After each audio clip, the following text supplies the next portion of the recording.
अरे खाई भुसावल में केला और नासिक में अंगूर।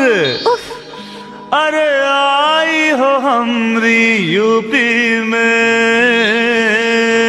अच्छा, ये जिला है जौनपुर। अरे समझी कि नहीं? What is? इट इज मूली। खा लो हमरे जौनपुर की मुरई, जरा खा लो हमरे जौनपुर की मुरई।